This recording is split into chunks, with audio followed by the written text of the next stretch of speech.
Assalamualaikum warahmatullahi wabarakatuh.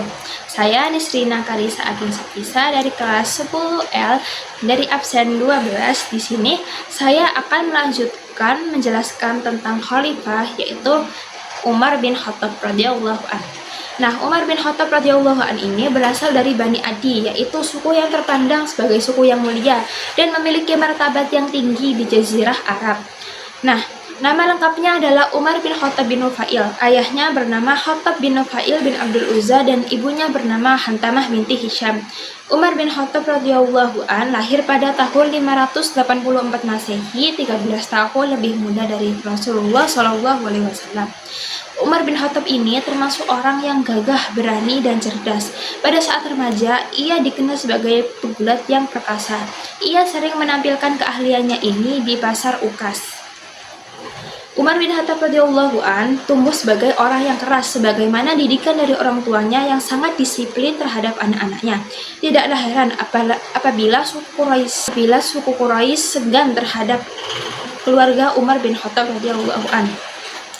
Ayahnya itu bukanlah termasuk orang yang kaya, tetapi beliau dikenal sebagai orang yang memiliki kepemimpinan yang baik dan cerdas dalam berpikir.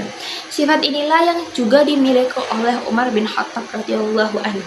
Umar bin Khattab radhiyallahu anhu sangat halus tutur bahasanya dan sangat fasih dalam berbicara, sehingga ia sering diberi kepercayaan menjadi utusan Quraisy dalam perundingan dengan suku-suku lainnya. Kelebihannya inilah yang membuatnya semakin terkenal di kalangan Arab. Rasulullah SAW mengakui kelebihan-kelebihan yang dimiliki Umar bin Khattab radhiyallahu an. Ia terkenal sebagai seorang yang gagah, berani, memiliki kemauan keras, tidak pernah merasa takut, dan tabah pendiriannya. Dalam sebuah riwayat bahwa Rasulullah SAW pernah berdoa, "Ya Allah, kuatkanlah Islam dengan salah seorang dari Amr bin Hisham atau Umar bin Khattab." Doa Rasulullah SAW dikabulkan oleh Allah SWT dengan masuknya Umar bin Khattab ke agama Islam dalam tahun 616 Masehi. Nah, pada tahun 634 Masehi, ketika pasukan muslimin sedang bergerak melakukan perluasan dakwah Islam ke Syam, Abu Bakar As-Siddiq radhiyallahu anhu sedang jatuh sakit. Nah, pada saat Khalifah Abu Bakar As-Siddiq merasa dekat dengan ajalnya, Abu Bakar As-Siddiq radhiyallahu anhu menunjuk Umar bin Khattab sebagai penggantinya. Namun sebelum menyampaikan ide dan gagasannya untuk menunjuk Umar bin Khattab radhiyallahu an, Abu Bakar As-Siddiq radhiyallahu an memanggil beberapa sahabat terkemuka seperti Abdurrahman bin Auf, Utsman bin Affan, Asid bin Khudair al-Ansori, Sa'id bin Si'ad, dan sahabat dari golongan Muhajirin dan Ansor untuk dimintai penilaian dan pertimbangan, dan akhirnya mereka menyetujuinya. Nah, pada awal pemilihan tersebut ada yang keberatan di kalangan kaum muslimin. Salah satunya adalah Talha. Alasannya karena Umar pernah membunuh anak perempuannya hidup-hidup pada saat ia belum masuk Islam. Namun karena memang sudah dianggap tepat sebagai khalifah pengganti Abu Bakar, Umar bin Khattab radhiyallahu an diangkat dan mendapat persetujuan di kalangan kaum muslimin. Nah, setelah dibaiatnya Umar bin Khattab radhiyallahu anhu sebagai khalifah, Umar berpidato kepada kaum muslimin yang isinya, "Wahai manusia, aku telah ditetapkan berkuasa atas kamu. Namun penting dalam menangani urusanmu, aku tidak akan menerima amanah darimu. Cukuplah suka dan duka bagiku menunggu perhitungan untuk memberikan pertanggungjawaban mengenai zakatmu. Bagaimana aku menariknya darimu dan bagaimana aku menyalurkannya dan caraku memerintah kamu. Bagaimana aku harus memerintah. Hanya Tuhanku yang menjadi penolongku, karena aku tidak akan dapat menyandarkan pada kekuasaan ataupun strategi yang cerdas, kecuali jika Tuhan mempercepat rahmat, pertolongan, dan dukungan kepada orang yang didukungnya." Selanjutnya, ini adalah kebijakan dan strategi Umar bin Khattab radhiyallahu an saat menjabat sebagai khalifah. Nah, adapun strateginya, Umar bin Khattab radhiyallahu an bagaikan mutiara dalam Islam. Hal ini karena Umar bin Khattab radhiyallahu an menjadi khalifah, wilayah dakwah Islam diperluas hingga Persia. Setelah diangkat jadi khalifah, Umar bin Khattab radhiyallahu an meneruskan kebijakan Abu Bakar As-Siddiq radhiyallahu an untuk memperluas wilayah dakwah Islam ke luar semenanjung Arab. Pada masa itu, perluasan wilayah Islam terjadi secara besar-besaran dan dikenal sebagai periode Futuhat al-Islamiyah. Secara berturut-turut, wilayah dakwah Islam diperluas ke Suriah, Persia, dan Mesir. Pertempuran pertama antara kaum muslimin dengan bangsa Persia terjadi di sebuah tempat yang namanya An-Namarik. Pasukan Abu Ubaidah bin Jarrah berhasil mengalahkan bangsa Persia dan melawan panglima mereka. Kemudian peperangan terus berlanjut ke tempat-tempat kekuasaan Persia yang lainnya. Perluasan dakwah di Persia pada tahun 1323 Hijriah, waktu yang diperlukan sangat lama karena wilayah Persia sangat luas dan kekuatannya sangat besar. Peperangan terbesar dalam perluasan dakwah Persia terjadi pada tahun 21 Hijriah. Pada saat itu, kaum muslimin sudah berhasil memperluas sebagian besar wilayah Persia. Kerajaan Persia dapat diduduki oleh kaum muslimin dengan pertempuran yang sengit. Kemenangan umat Islam terhadap Persia ini disebut Fathul Futuh. Artinya kemenangan yang paling besar di antara kemenangan-kemenangan yang lain.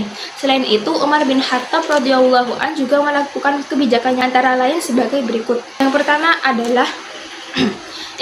adalah kebijakan Umar bin Khattab radhiyallahu an dalam bidang ekonomi. Nah, pada masa kekhalifahan Umar bin Khattab ini, ia banyak melakukan perubahan-perubahan. Salah satu kebijakannya adalah melakukan banyak perubahan dalam bidang ekonomi. Dalam rangka memajukan bidang ekonomi, Khalifah Umar bin Khattab radhiyallahu an membentuk lembaga-lembaga kepentingan masyarakat. Lembaga-lembaga ini dibentuk dengan tujuan agar kehidupan rakyat menjadi damai dan sejahtera. Nah, kebijakan-kebijakan yang diambil antara lain sebagai berikut. Yang pertama, membentuk jawatan pos atau bertugas menyampaikan berita dari pusat pemerintahan di Madinah ke daerah-daerah kekuasaan Islam. Begitu juga sebaliknya. Yang kedua, membentuk Baitul Mal atau untuk menyimpan kekayaan negara. Yang ketiga, membentuk Diwan Al-Haraj, yaitu suatu dewan yang mengurusi pajak tanah. Yang keempat, mendirikan Diwan Al-Jun, yaitu suatu dewan yang mengurusi keuangan untuk militer. Yang kelima, perbaikan jalan-jalan umum, terutama jalan yang ramai dilalui untuk pedagang dan masyarakat umum. Yang keenam, membentuk lembaga yang mengurusi untuk memberi santunan kepada anak yatim. Dan yang terakhir, memperbaiki Masjid Nabawi di Madinah dan Masjidil Haram di Mekah, juga Masjidil Aqsa di Palestina. Nah, yang kedua adalah kebijakan Umar bin Khattab dalam bidang pemerintahan. Nah, pada pemerintahan Umar bin Khattab ini, negara dalam keadaan aman, tentram, damai, dan makmur. Kebijakan Khalifah Umar bin Khattab radhiyallahu an dalam bidang pemerintahan antara lain sebagai berikut. Umar bin Khattab radhiyallahu an mengembangkan wilayah dakwah Islam dan dikenal sebagai periode Futuhat al-Islamiyah.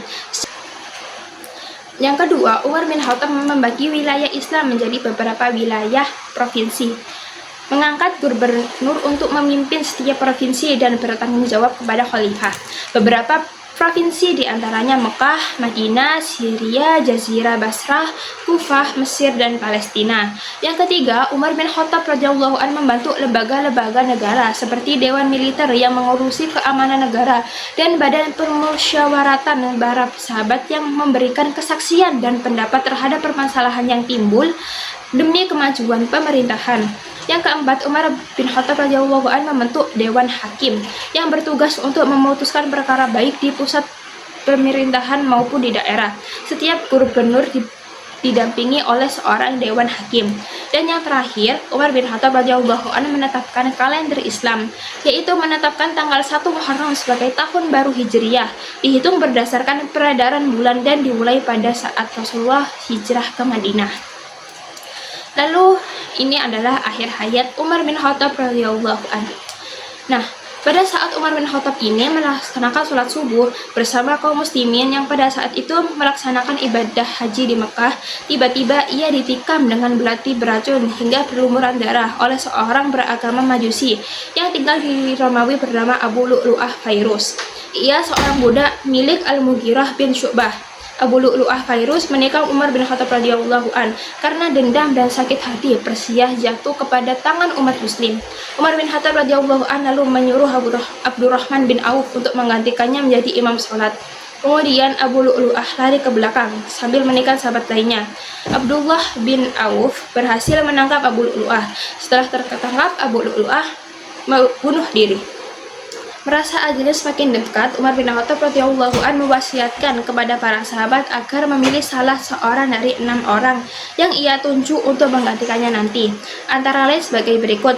Yang pertama Utsman bin Affan, yang kedua Ali bin Abi Thalib, yang ketiga Sa'ad bin Waqqas, yang keempat Zubair bin Awam, yang kelima Abdurrahman bin Auf, dan yang terakhir Thalhah bin Ubaidillah.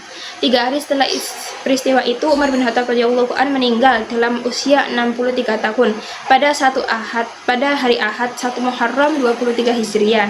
Umar bin Khattab radhiyallahu anhu memimpin selama 10 tahun 6 bulan, yaitu tahun 13 sampai 23 Hijriah atau 634 sampai 644 Masehi.